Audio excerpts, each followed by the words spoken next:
ዘመነ ካሴ መመረጥ የለበትም ምክንያቱም እሱ እንደዚህ ነው ምናምን ብሎ ነገር ምክንያቱ ምንድነው ምክንያቱን እነሱ ያስረዱ እነማ መስፍንና ኮሎኔል ፋንታው ሙሐባው ያስረዱ ይለኛል ማለት ነው እሺ እናንተ እንደዚህ ሆነ እንዴት እነሱን እሺ ሊሉ እንዴት ልታገኛቸው ትችላለህ እኔ ኮሎኔል ፋንታው ደውሎልኛል ሲደውልልኝ አነሳለሁ ደውዬለት ግን አላውቅም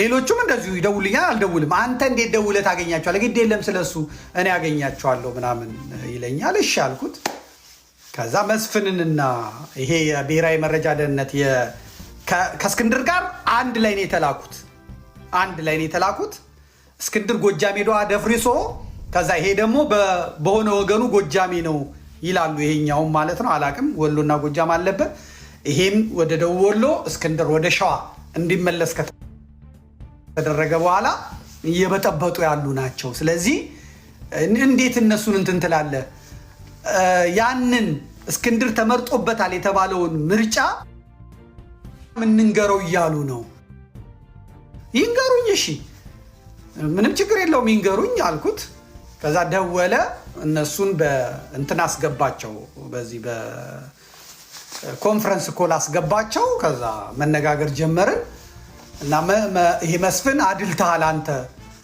እና እኛንም ማዳመጥ አለብህ ዘመነን ማንንም አይፈልገውም እና ስለዚህ ካልፈለጉት እናንተን ካላሉት ህዝቡ የመረጠው እስክንድርን ስለሆነ ለዛ ነው እንትን ያልነው አንተ ግን ዝም ብለህ እኛ ላይ ፈርደህብናል ይለኛል ከዛ ኮሎኔሉን ተናገር ሲባል አይ እምትቀዳይን ከሆነ ለሌላ ፖለቲካ የምታውለው ከሆነ ይህንን እኔ መነጋገር አልፈልግም ይላል ሲጀመር እኔ አልጠራውም የጠራህ ያስገባህ ይሄ ሰው ነው ይሄ እስራኤሉ ሰው ነው እሱ ደግሞ አናግራቸው ስማቸው ነው ያለኝ እኔ ማንንም አናገረኝ ማንንም አላናገረኝ በቃሌ የምናገረውን በብዕሬ የምጽፈውን በስልክ ለምሳሌ የሆነ ሰው መጥቶ ቢያወራኝ አደባባይ የማወራውን አደባባይ የምጽፈውን እንጂ ከጀርባ የምነግረው ሴራ ተንኮል ሸር የለም እስከዛሬ ሳልቀዳ ቀርቼ አይደለም እስከዛሬ ሳልፈተን ቀርቼ አይደለም ግን አገላብጠህ ብታጥመኝ ያው ነኝ የምታገኝብኝ ነገር የለም ብዙዎች የሚፎርሹት ምን ስለሆነ በጀርባ ሌላ ያመራ እኔ አደባባይ ብጠራኝ ጉባኤ ጠርተህ ብጠራኝ 3-4 ሆነ ውይይት ቢኖር በስልክ ብታናግረኝ የምናገረው ቃል አደባባይ ላይ የምጽፈውን አደባባይ ላይ የምናገረውን እንጂ አደባባይ ላይ ሌላ በውስጥ ግን እንዲህ ብናረገው እንዲህ ቢሆን እምለው ነገር የለኝ እኔ የምፈራው ነገር የለም ተቀረጸ አልተቀረጸ ግን ክሊክ አድርገብኝ ልክ ኮሎኔል ሙሐባው ይሄን ሲለኝ አሃ እንግዲህ የሆነ ነገር እንኳን ብንባባል አልኩኝና እኔ መቅረጸ ድምጼን ካለበት ከገባበት ገብቼ አምጥቼ አሬ ምን አስቀረጸኝ ያው ነጭ አይደለም እናገር እኔ ምን አስቀረጸኝ ግን መስማት ፈልጋለሁ መነጋገር ፈልጋለሁ መነጋገሩን ደግሞ እናንተ ስለፈለጋችሁት እሱ ብትሰማቸው ስላለኝ እንጂ እኔ አልደወልኩላችሁ የምትነግሩኝ ነገር ተቀረጸ አልተቀረጸ ምን ያመጣል አልኳቸው አይ በቃ እንደዛ እንዳይሆን ነው እንዳንቀረጽ ነው እንግዲህ ለምን ተናገሩ እዛ ኮሎኔል ፋንታውን መጣና ዘመነን ጎንደሮቹ አልወደዱትም አሁን ጎንደሮቹ የሚመሩት እነሱን የሚመሯቸው እነ ጌታ አስራደ ጎንደር እነ ኢያሱ ጎንደር እነ ፓስተር ምስጋናው ጎንደር እነ አያሌው መንበር ጎንደር ነው ይሄንን የአፋድን በእስክንድር በኩል የያዘው ማለት ነው ስለዚህ ጎንደሮቹ የሰኔ 15ን ጉዳይ አንስተው እናምባቸውን እነማንን ካሳምነው ጽጌ ጋር ሆኖ የገደላቸው ዘመነ ነው ብለው ስለሚያምኑ በፍጹም እሱን ማየት አንፈልግም አሉ በሰኔ 15 ላይ የተሳተፈ ነውና እሱ አይመራንም አሉ ስለዚህ እኛ ደግሞ ለትንሽ ጊዜ እስክንድር ይምራና ከዛ በኋላ አንድ ወር ምናምን ቆይተን ከሰከነና ምን ካለ በኋላ ዘመነን እናመጣዋለን አሁን ግን የሚያበርደን እስክንድርን ማምጣት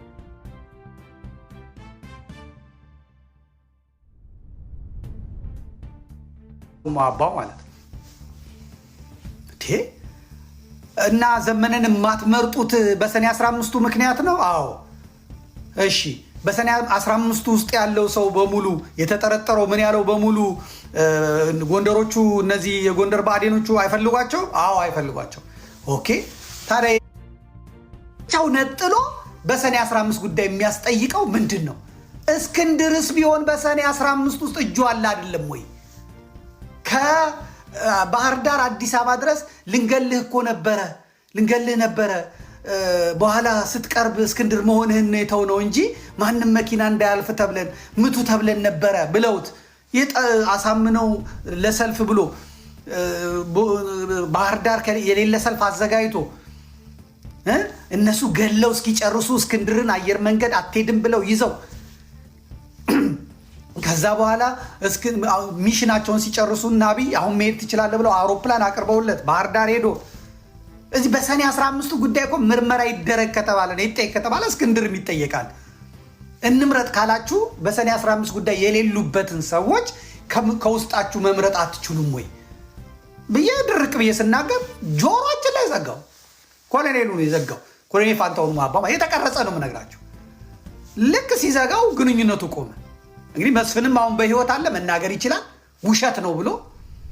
ከዛ ኮሎኔሉ መናገር ይችላል። ያ ወንድማችንም ደግሞ ስልኩ ስላለኝ መውጣት ይችላል። አሜሪካዊ ነው፣ እስራኤል ነው የሚመላለሰው። በግልጽ ነው የነገረኝ። የእስራኤል የደህንነት ተቋም ስራ ነው የምሰራው፣ ግን ሀገሬን ስለምወድ ነው ይሄንን የማደርገዋል። ሲዘጉት እኔ ምን አገባኝ ብዬ ቀጥስን ዘመዴ አቤት እንዳዘጋው አሳያቸዋለሁ። ምን አባቱ ስለሆነ ነው ስልኩን የሚዘጋው? እኔ ሰርፕራይዝ እየሆንኩ ነው እየገረመኝ።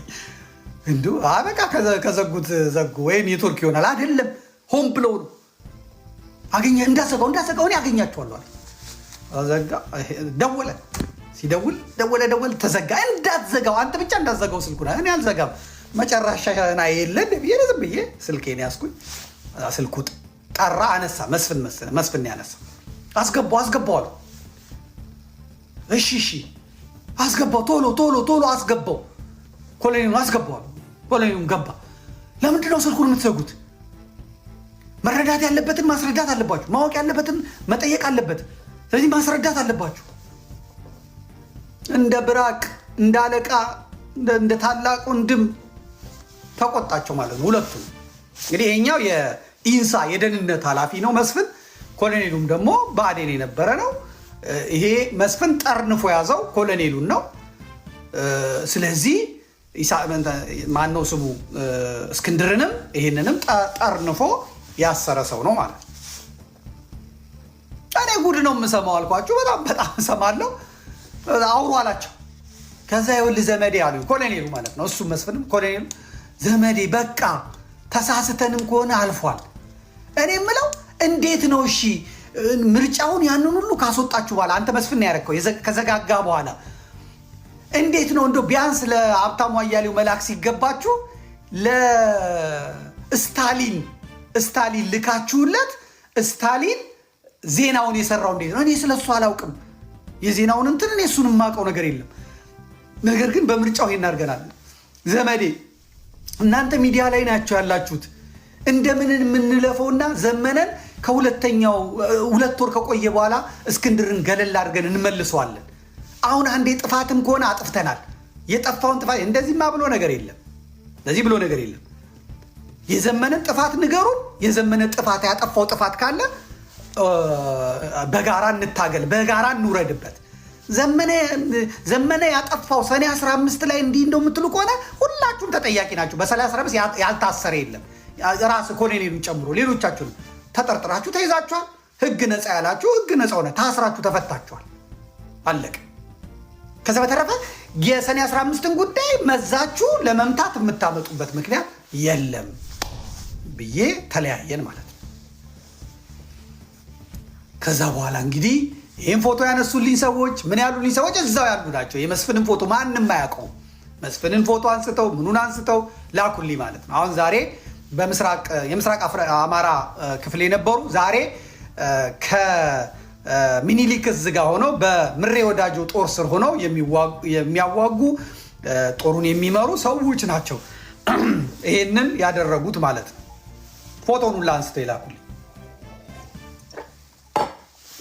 ይሄ እዛ ቁጭ ብሎ ሲቀለብ የነበረ በነሻለቃ ዳዊት በኢትዮ 360 በነ ሀብታሙ አያሌው በነ አበበ በለው እንደገና በዶክተር አምሳሉ በነዛ በምንድነው ስማቸው የዲሲ ግብረ ኃይል ይባሉ የነበሩት እና በኋላ ባልደራስ የሆኑት በነ ኤርሚያስ በነዛ ሰዎች የተሰበሰበውን ገንዘብ ይሄ የኢንሳ ሰው ቁጭ ብሎ እነዚህ ይሄ ግሩፕ ማለት ነው። በዚህ ግሩፕ ይሰበሰብ የነበረን ገንዘብ ሲበላ የከረመው የመንግስት ሰው የራሱ የጌታቸው አሰፋ ሰው እኔ ስናገር ሌባ እየተባለ እኔ ስናገር ባለጌ እየተባለ እኔ ጋላ ነው፣ ኦሮሞ ነው፣ ኦነግ ነው፣ ሊከፋፍለን ነው እየተባለ እኔ ግግም ብዬ ይሄ መንግስት ሰው ነው ሚሽኑን ሲጨርስ እጁን ይሰጣል ስል ከርሟርት አይደለም። ይሄው ዛሬ መስፍኔ የተወለወለ መስታወት መስሎ በአሜሪካ በካናዳ በአውሮፓ የነበረ ህዝብ ለፋኖ ብሎ ይረዳ የነበረውን ገንዘብ እየበላ እየዘረፈ የገበሬ ከብት እየጨረሰ እየገደለ እያስገደለ አማራ አንድ እንዳይሆን የፋኖ ትግል ፈቀቅ እንዳይል ሽባ ሲያደርግ ቆይቶ ወደዚህ መጥቶ ነው። መስፍን ማለት አርበኛ ዘመነ ካሴ እንደነገ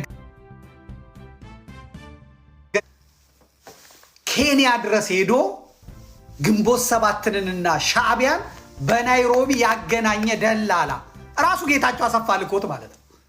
ጌታቸው አሰፋ ልኮት ናይሮቢ ሄዶ እነ ብርሃኑ ነጋን እና አንዳርጋቸው ጽጌንና ሻዕቢያን ያደራደረ ያገናኘ አቶ ልደቱ አያሌውን በሆቴሎች በምኖች እየሄደ ቪዲዮ እየቀረጸ ሜንታሉን ቶርች አድርጎ ሽባ አድርጎ እንዲጠፋ ያደረገ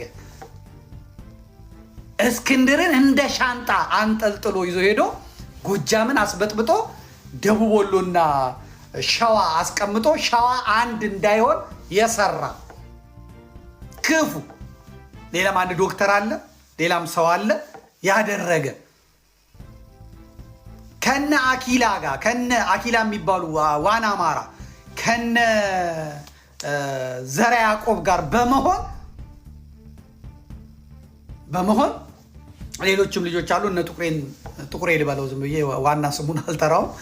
ከነሱ ጋር በመሆን ከህዝብ የተሰበሰበ ገንዘብ በአየር መንገድ በሚሰራ ሰው ስልኩ በሚታወቅ ትግሬ በኩል ለአማራ ፋኖ ተብሎ ይላካል። ከዛ በኋላ እዛ ሄዶ ባንኩ ታገደ ይባላል። $8,000 $4,000 $20,000 ከአማራ እየተሰበሰበ ገንዘብ በናኪላ በኩል አየር ላይ እየቀረ ሽባ አድርገው አደንዝዘው የአማራን ትግል የበተኑ ናቸው። ይህንን ዋጡት። ይህንንም እኔ እግዚአብሔርን አመሰግነዋለሁ። ዳያስፖራ ገንዘቡን ለአለሌ እንዳይሰጥ የቸገረ ሰው አፈር ልሶ የቸገረ ሰው አፈር ግጦ የቸገረ ሰው ህዝብ አሳምኖ በራሱ መዋጋት ይችላል። ነገር ግን አሁን ገንዘብ ላይ የተቀመጡት በሙሉ ጸረ አማራ ኃይሎች፣ ሌላ ድቅል ማንነት ያላቸው ኃይሎች $30,000 $40,000 አዲስ አበባ እየተላከ እግዚአብሔር ያሳያችሁ 40,000 እየተላከ እዛ ዶላሩ ይቀመጣል። እዚህ ያለ ሰው ይሰጣቸዋል። በብአዴን ሰዎች በኩል በመንግስቱ ሰዎች በኩል በቲፒኤልኤፍ ሰዎች በኩል እየሄደ ገንዘቡ እራሳቸው ጋር አይደርስም። እነሱ እዛ ቢዝነስ ይሰሩበታል። አማራ ከዚህ ገንዘቡን እያለ ይሰጣል። መንገድ ላይ አድርቀው ይበሉበታል። ይኸው እነሱ እንኳን ጫካ የከረሙ እንኳን በረሃ የከረሙ ይኸው ዛሬ ጺሙን ተስተካክሎ ምኑን አስተካክሎ በክብር ተቀብለዋቸው ገብተዋል ማለት ነው። የሌሎቹንም እንደዚሁ ቀን በቀን ሰዓት በሰዓት ነው።